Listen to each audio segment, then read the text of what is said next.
Welcome to the Duckpin Podcast with your host, Brian Griffiths. And now, here's Brian.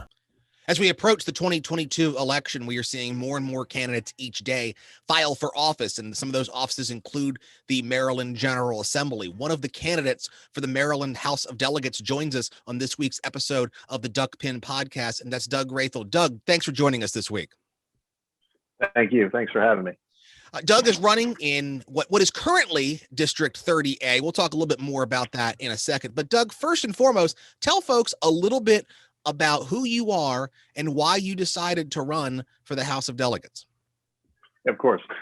So I am a lifelong Marylander. I grew up in Easton and Talbot County on the Eastern Shore. Have a strong agricultural background with that. We had a family farm, and then we also had a farm equipment dealership. And I spent a lot of my time there growing up. Did a lot of outdoor stuff. I kind of got the bug and became a volunteer firefighter not long after I graduated high school, and kind of just dabbled with that a little bit. And then in 2006, I started my career with Annapolis Fire Department, and I've been there since then. And I'm currently at the rank of a lieutenant paramedic at the Eastport station. In the meantime, I kind of started to get into politics a little bit over here and started to make some friends and connections. And I ended up taking the Leadership Anne Arundel Flagship Program in 2015, thanks to a scholarship from the Travis Manion Foundation. And that really got me involved in our county. I learned all aspects of Anne Arundel County and all the different departments, and really kind of got to meet a lot of people and established a good knowledge base and platform for my future in politics. So I then come around to 2018, I decided to give it a run once I spoke with some of my friends, and we realized that there was only like one candidate signed up for that election. So on the last day to file, myself and two other gentlemen hopped in, and we just kind of bootstrapped it. My wife was on board, and my children as well. And we just really, as grassroots as it could be, gave it a run. Talking about wife, I'm married to my wife, Brooke. She is a registered nurse. And then we have three children that go to Anne Arundel County Public Schools that have an 11-year-old, a 9-year-old, and an 8-year-old. And with that, of course, education is a priority with me because it directly affects my children and their future, being that they're in public schools. So 18, I was happy with the results for what little time we had and a little bit of money that we raised. I learned a lot from that, and we can, I guess, go into that more. Yeah, let's talk about that. Okay. You kind of jumped in, like you said, at the very last second. And, for people who don't realize that, that filing deadline is in February and the election's in June. And that's only 4 months to put something together in a race that was already going to be an uphill battle, a race that included, that's a Democratic leaning district that included the Speaker of the House, who was, no offense to anybody else, was going to be a shoo-in in that race regardless. Exactly. So, obviously one thing you've learned, you've already filed, you've already announced, you're already doing media. That's one thing. It's one of the best lessons, is that there's never too early in politics. There's only too late. Exactly. Sometimes you learned that the hard way, which I think you might have to an extent. What else did you learn from that race? I mean, obviously, as we grow older, we realize that failure is the best teacher.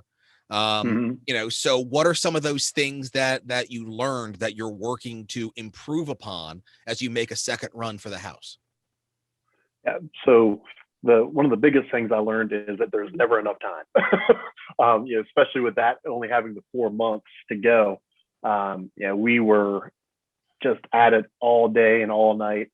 My wife and my children and I, and a few volunteers and friends and family. And It just seemed like there was never enough time to get to every event, to go to all the community happenings, and then also just working on getting the endorsements and really getting the fundraising, because being new at all this, that was kind of one of the harder aspects I encountered, was actually getting the donations and getting the funds, because I'm not used to just asking for money from people.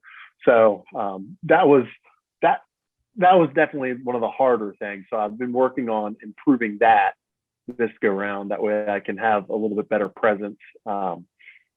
And I'm working on building out a campaign team. We're in the process of that now as well, because last time it was really just my wife and I and some friends that were involved in the Republican Party that were just kind of offering to help here and there.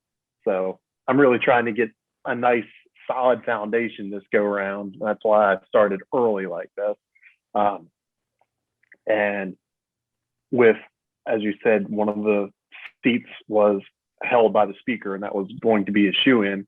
And so that seat was pretty much written off to begin with. So all of us were going after one seat. And one of the things that I really liked out of it was that you always see everything on TV, read about it in the paper, any type of media, about how Republicans and Democrats are just like this.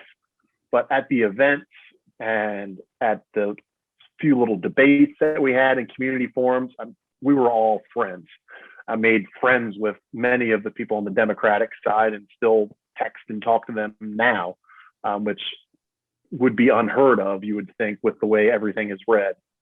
That we were all in it for the good of the community, really, all those candidates, I thought. Yeah, I think people forget how different this level of politics is from the absolute excrement show that we see down in Washington on a daily basis. Exactly. Yeah, this is for the community. That's one of the biggest reasons why I wanted to get into it from the get-go, is that, people call, in my career, people are calling at the worst day of their life, and they're expecting myself and my fellow brothers and sisters to come there and improve the situation. And while we're doing that, we get to notice a lot of the needs of our community, and we're in all the different areas, and we really get that. I really have gotten that background in really seeing what our community needs, and that's one of the things I feel I have to offer, is that I know Annapolis better than most candidates, I would say, because I'm out there every shift, going to people's houses, going to different buildings, offices. If you could name a street, I can tell you where it is in a cross street. And I know that makeup, which I think, being a public servant already, this is just kind of the next level of community service. Well, let's talk about that, especially considering Annapolis is part of District 30A as it currently is comprised. Mm-hmm. We also see there are Annapolis elections this year. And I'm not going to get you in trouble with that since you're a city employee, but you've seen some of the things that go on, in the city of Annapolis. You mentioned that, you've seen the good and the bad, and a lot of that, is state policy coming down, whether it's, exactly. a lot of what goes on, at the state house, a lot of, a lot of money rolling downhill, a lot of the state offices in Annapolis, and there's tension between the state and the city and the county when it comes to that. So tell people, from your perspective, what are some of the issues that Annapolis in particular is facing that you think you can address as a delegate? I would like to improve the education system in Annapolis. Where we live in Arnold, just on the outskirts, we're very lucky that our children go to Arnold Elementary, which is a national and state blue ribbon school. And this whole Broadneck district is a very highly regarded district in our county. And if you look at the Annapolis schools, they aren't there.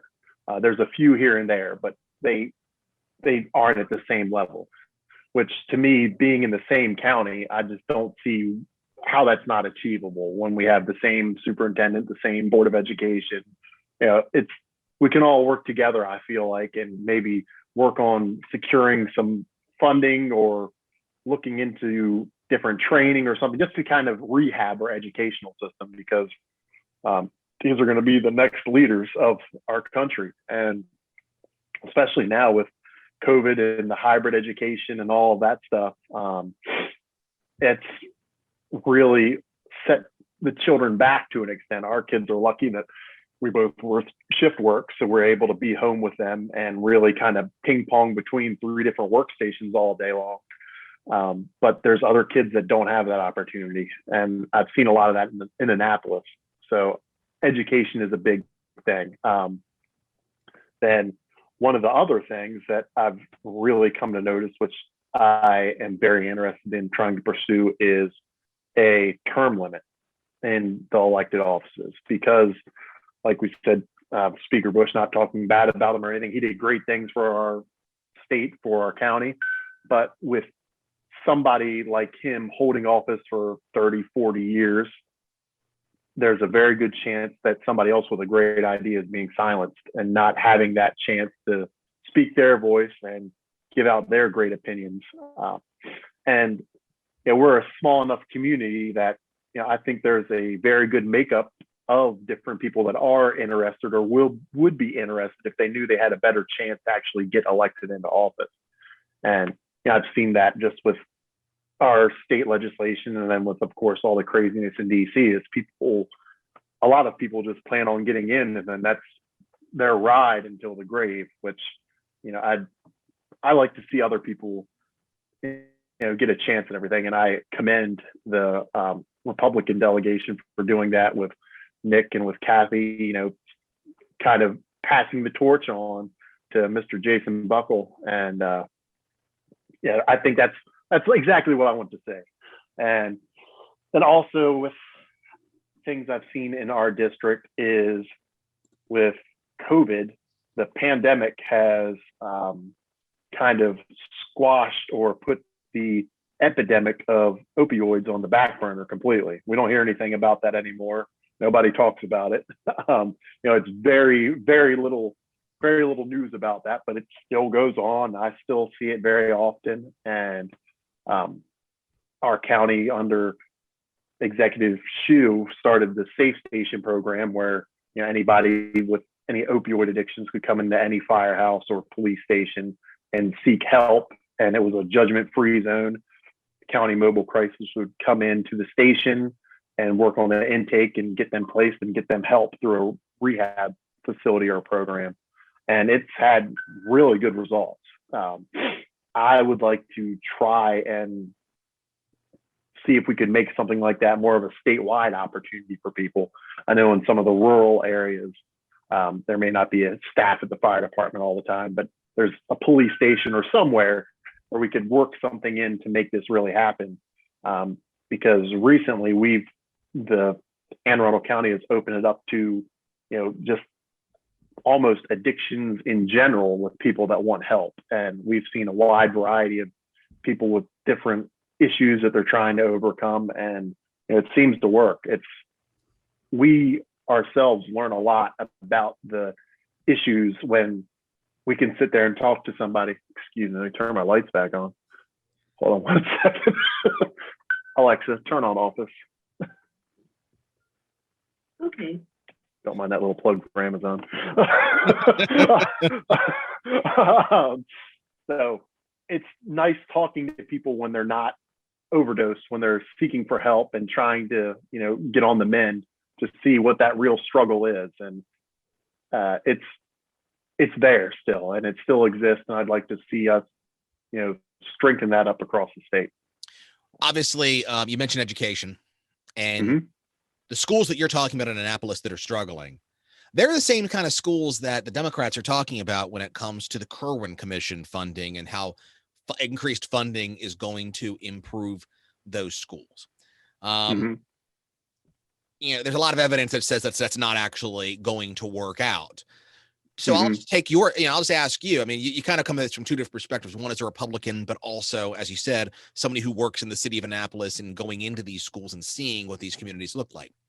What is your opinion on the Kirwan Commission recommendations and whether or not they would actually improve schools like the ones they are designed to help in the city of Annapolis?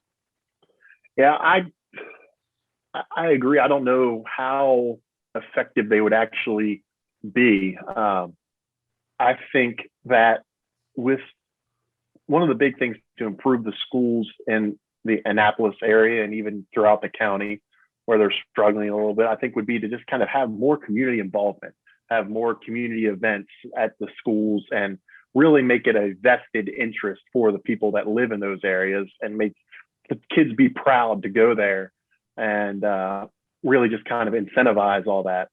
Yeah, I personally don't know about dumping a whole lot of money into it is really going to change anything. I mean, it could just make a nice looking school, but it's the bones that are inside that counts. It's the staff, it's the students. So I'd really like to try and see that whole experience just kind of more of a community experience like it is here. I know, our school, we have a very community feel there, and I'd like to kind of see that same thing in the rest of the county, and not just focusing on Annapolis, but all throughout the county, there's schools that need some help. One of the things we talked about Speaker Busch earlier, and there's been a lot of change in your district since 2018. Speaker Busch passed away. Alice Cain kind of walked away, but almost barely a year into the job.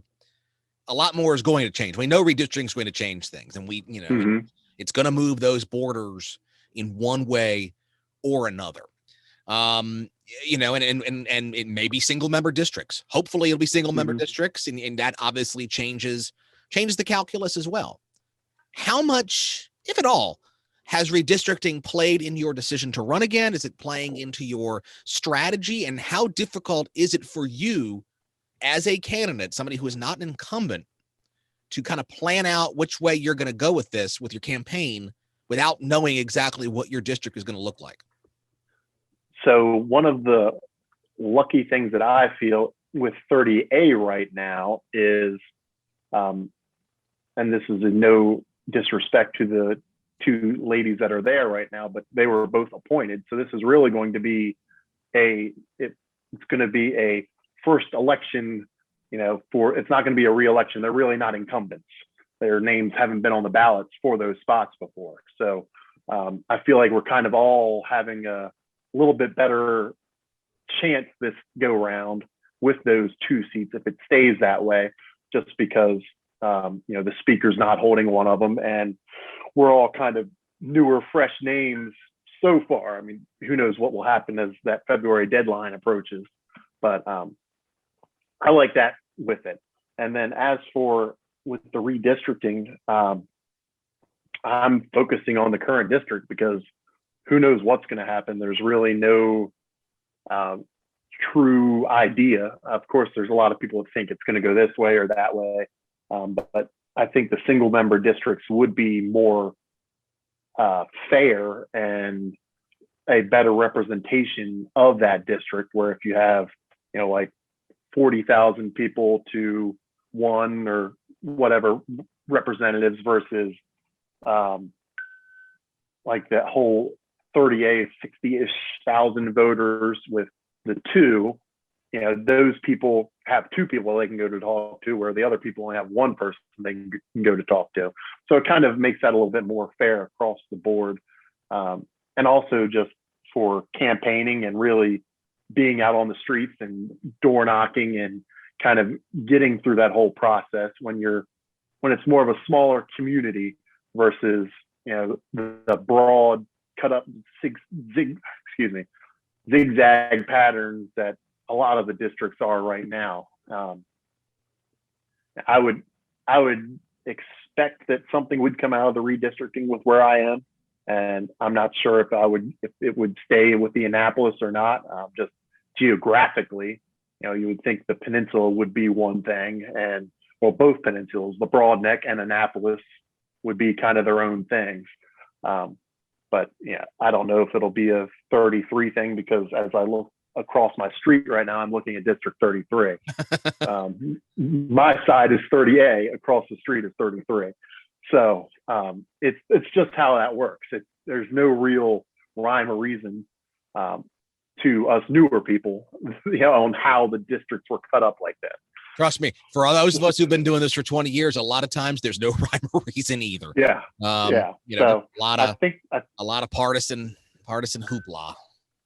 Yeah, I think it's going to be interesting. I would really love to know sooner than later, of course, just for the planning and all that stuff. But my plan right now is to really kind of start here and just kind of branch out, start from my house and branch out in that area.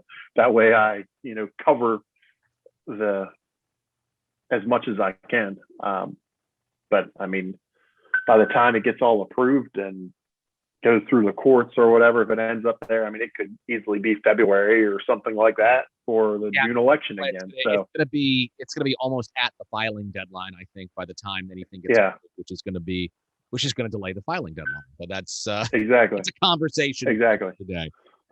If folks want to reach out, get in touch with you, learn more about your campaign, how can they do that? So you can check out my website, which is www.electdougrathell.com. I also have a Facebook page under Elect Doug Rathell. Also an Instagram, it's under Elect Doug. You can also, what else? I have Twitter under Elect Doug. And then also you can call the campaign phone number, which is 443-305-9230. And then I also have a PO box as well at the Arnold Post Office, which is I just opened it. So it's number 342. So PO Box 342, Arnold, Maryland, 21012, if you want to send something via mail. It might get there before the election. Doug Rathell, the Republican candidate for the House of Delegates in District 30. Thanks for joining us on this week's show. Thanks, Brian. This has been the Duckpin Podcast. Don't forget to subscribe and download